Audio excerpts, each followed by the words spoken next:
What is up, my friends? It is Thursday evening's Anfield Agenda news roundup, and you are all very welcome along. Today, we're going to be discussing Andy Robertson's future. We'll hear what the great Scotsman has to say. We'll be talking about Federico Chiesa, Yan DIOMANDE, a return to coaching for Johnny Heidegger that certainly isn't with Liverpool, and lots more. As always, I want to know your thoughts on all of these stories, so please feel free to let me know in the comment section.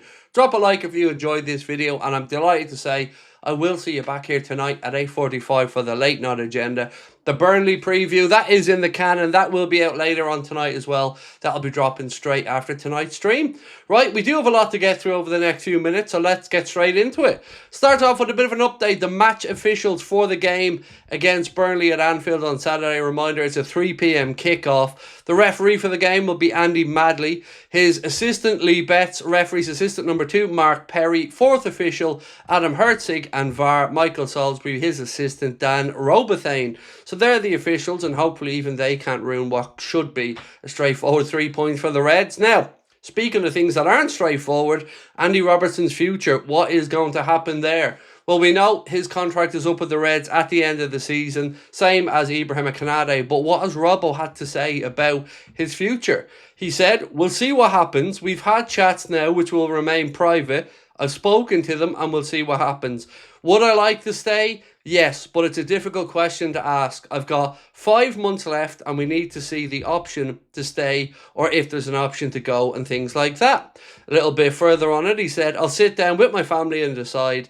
After a stressful summer, I'm just trying to enjoy being a part of it and being a Liverpool player. I wanted to qualify for the World Cup and thankfully we've managed to do that. I need to see what myself and my family want moving forward." And of course, we all fully do understand Andy Robertson's situation. We have brought in Milos Kerkez. He will be Liverpool's left back for the foreseeable future, but Andy Robertson is a brilliant guy to have around the club, and again, a very able, I don't even want to use the word deputy because that's unfair to Andy Robertson, a very capable and very, well, legacy cemented left back at this football club. So, Calvin Ramsey, let's talk a little bit about him because there's been some talk that he could leave Liverpool on loan or permanently in this window. Well, Simon Jones has said that Liverpool do not plan on letting right back Calvin Ramsey leave on loan this month as he's expected to provide additional option for Arne Slot following Conor Bradley's knee injury.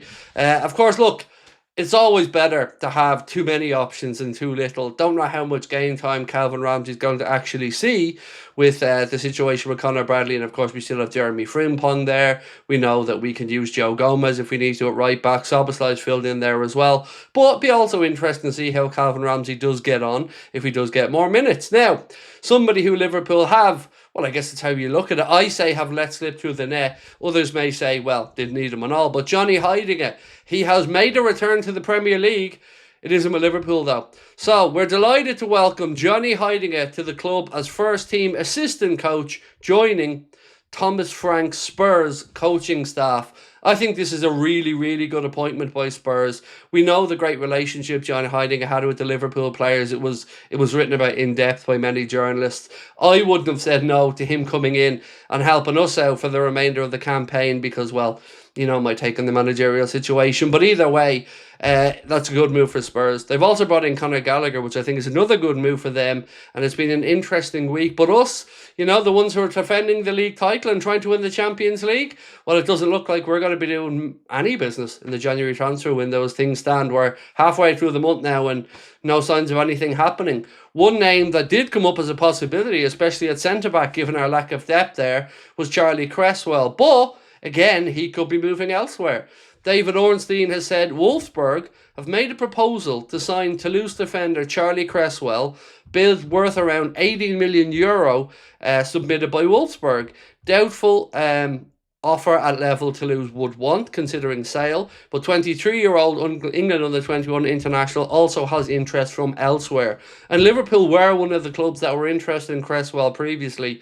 And at those type of numbers, even a little bit higher, I don't see why Liverpool wouldn't at least look at this again. We need a centre-back. I keep saying this, and I'm sorry that I keep saying it, but we need a centre-back. And I don't want to be sitting here in May and June saying, I told you we needed one. I'd rather we just got one, and then we could enjoy the rest of the season knowing we have a bit of cover there.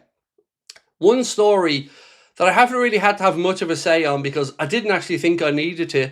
Well, this clown, and I am using the word clown to describe Florian Plettenberg because in this situation, that's exactly how I believe he should be talked about. He has said Jurgen Klopp is seriously considering a return as head coach should Real Madrid make a concrete move for the summer, as exclusively revealed. It isn't exclusively revealed, though, Florian. It's absolute cow shit of the highest order.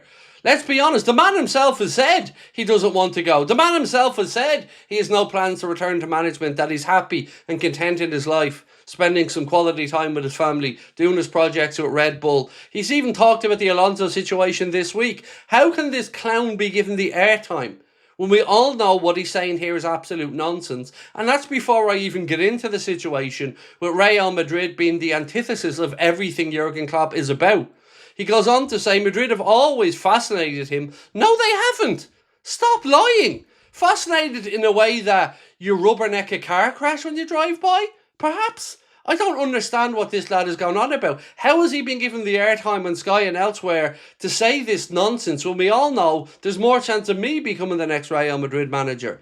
He's happy at Red Bull, had a strong identification with the Red Bull project, but there are at least two projects for which he would return if everything fits. Real Madrid and the German national team. Not true. Absolutely not true. Real Madrid has never been on Klopp's radar that I'm aware of and that anybody else that I've spoken to has been aware of. The German national team, by all means, if that job comes up, that could be perfect because it is not a full-time role in the same way club management was. Why would Jurgen go into a club where nobody is treated with respect? Nobody.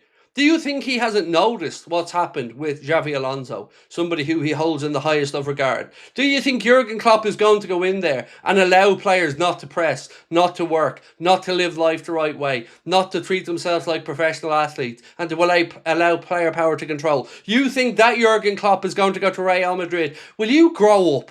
Cop the fuck on, Florian. That is absolute nonsense. I can't even believe people give this lad the time of day to spout this crap. He is not going to Real Madrid. It is not going to happen. Next up, Empire of the Cop said, if you ask me, do you think Yann Diomande will move in the summer? Yes, said Fabrizio Romano. On the likelihood of a summer transfer for the RB Leipzig winger, who's been linked with Liverpool and a host of other clubs in recent months. Well, he also likes Liverpool and wants to come to Liverpool, so do keep an eye on that Yann Diomande link. Unlike the Jurgen Klopp to Real Madrid one, there could be something to that. Now, this just in, according to the Juve transfer room, Liverpool's initial asking price for Chiesa is around £17.35 million, about €20 million. Initially, Juventus sold the forward to Liverpool for £12.5 million in 2024. So let's see what happens with this one. Does Fede move this month or not? Really, I'm interested to know your thoughts on this, so do let me know in the comment section.